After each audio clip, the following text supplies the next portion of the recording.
Well, this morning this was a running, driving car, and now it's a mess. Everything's pretty much unhooked.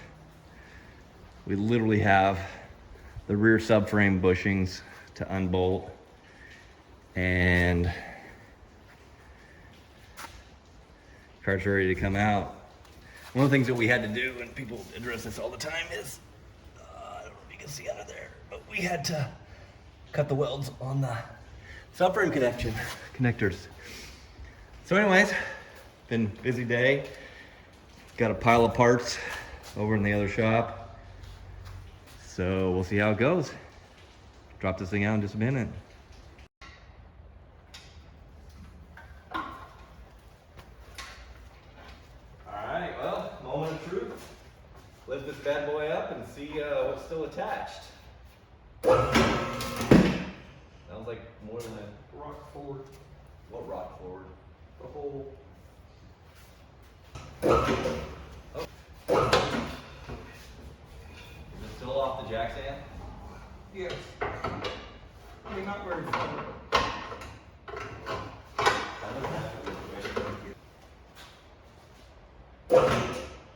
Didn't make any noise that It time. didn't even move, so. I think we're good. Yeah. Hey, you tell me what that jack stand looks alright. Look at That's weird. How's there no weight on that jack stand? How the fuck is that? I think it's just rocking. Well, they all might not be exactly at the same. Yeah, so it's just. Yeah, but what's it rocking on? One of the things I want to check is the car. Oh, if it's like too Yeah, light. if it's because there's no weight in the front anymore.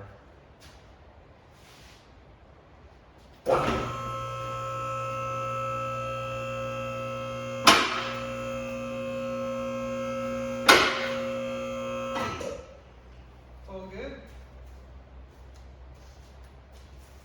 That's crazy. It's been a long time.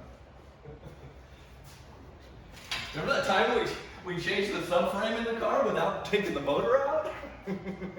No one believes me that we did that. That was pretty fucking awesome. On our backs. Right. On our backs, right. Remember that? Oh, if you guys think you can do it in 10 hours, oh yeah, good luck with that. When we do it in like 4. We're like, why would we do this 4 hours? Right.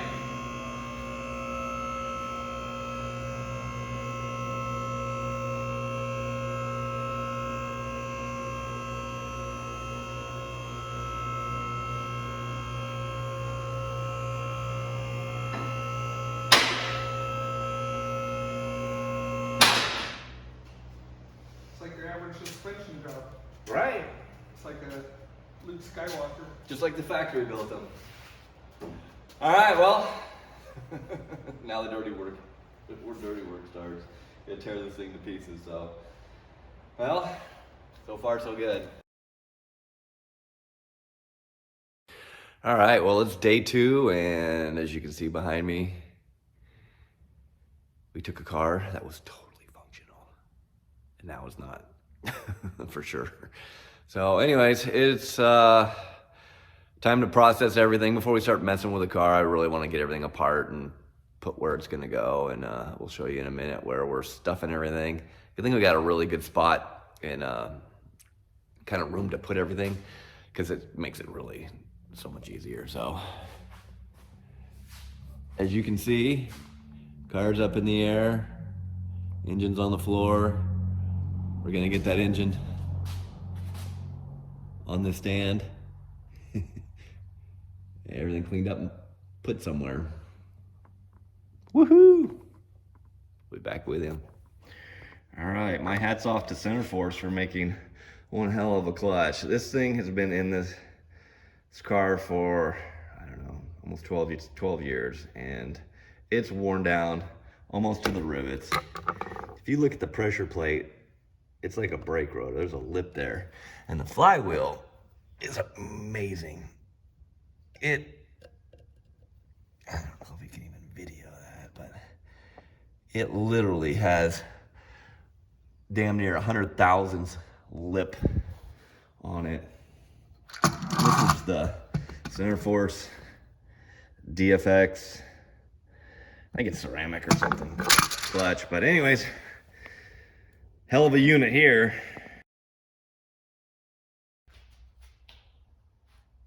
All right, we're at Custom Works headquarters on a decently warm Saturday, and decided to come in here and do kind of an update on what we got going on. And the teardowns actually started off really quick. It literally took a matter of a couple of hours, and the car was in 1,000 pieces. Went from driving to pile of parts on the floor, literally on the floor. So anyways, I'm gonna kind of walk you through where we're at, what our plans are, what we're gonna do, and let's take a quick little look.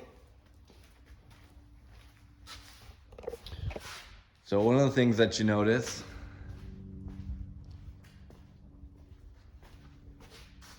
is this. There's nothing left on the floor, which is a good thing. So that's pretty cool. So in the front here, we got to get all the oil cooler, power steering cooler, all those lines and stuff here.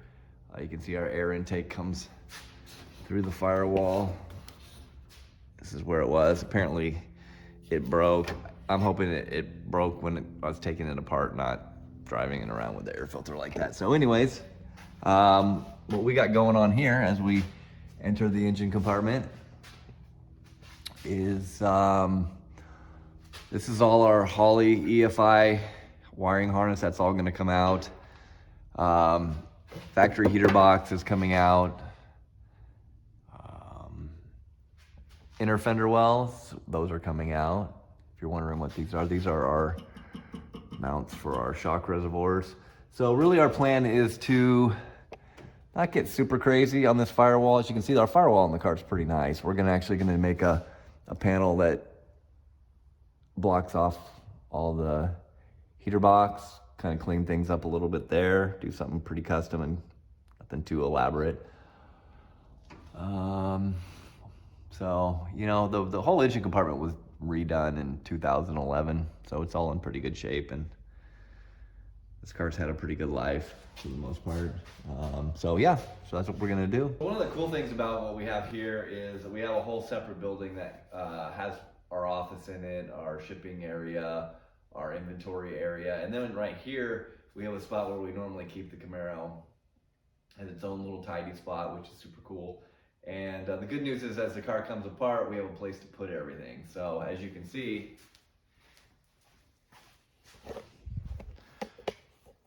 we have stuff everywhere. So engine's been removed. We're gonna leave it all intact until we figure out what we're gonna do with it.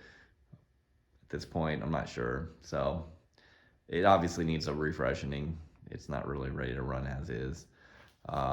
Need to find a good safe place to put the hood. Seats are all bagged up so they don't get dirty. But as you can see, these are all parts that have come off the car.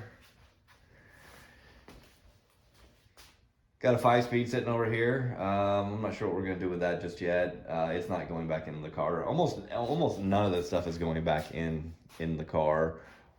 Here's something kind of cool. Once upon a time, we took a set of Hooker Super Comp 1 3/4 headers, and really to keep them from getting the crap beat out of them like they already are, I actually took these headers, and if you look real close, you can see that every tube has been cut, and it's kind of hard to see on this header, but we took 3/4 of an inch out of the headers. And actually, from the top to the bottom, we actually took and shrunk it, basically brought the collector up 3/4 of an inch for better ground clearance. And for all of you guys with these cars, 3/4 of an inch is a mile. And got pretty tricky trying to weld those things all back together, but it fit, and we didn't really have too many fitment issues. The passenger side was really tough to get in and out of the car. Actually needed to unbolt the motor mount and lift the engine up just slightly and get it in there, but it all worked out. Here's all the suspension stuff that was on the car when we took it apart. This stuff's changed over the years, and we've used lots of different things and different stuff. Our massive brakes, our big Willwood Aero 6 calipers. Anyway, so parts everywhere. Some new parts going on. Blown up LS2 in the corner. So anyways, that's kind of an update we're gonna work on today. I think we're gonna get the inner fenders out and the heater box maybe out. We'll see how ambitious we are. Again, it is Saturday, and it's kind of nice to take a little bit of a break and whatever. But the weather is nice. Might as well enjoy it. So anyways, we'll keep you posted. Little teaser. There's some hiding over there in the corner. So anyways, that's for another video, another day. I think I may have shown that. Maybe not. So anyways, another little teaser. We got a project that we're working on for the future for you Rally Sport guys. I'm not gonna say what it is. Use your imagination. But anyways, got more stuff in the pipeline. And by the way, hit the like button, subscribe, do all that cool stuff. Leave comments too. We like to hear from you guys. We appreciate it. All 150 of you watching our videos. So anyways, as always, thanks a lot. Thanks for watching.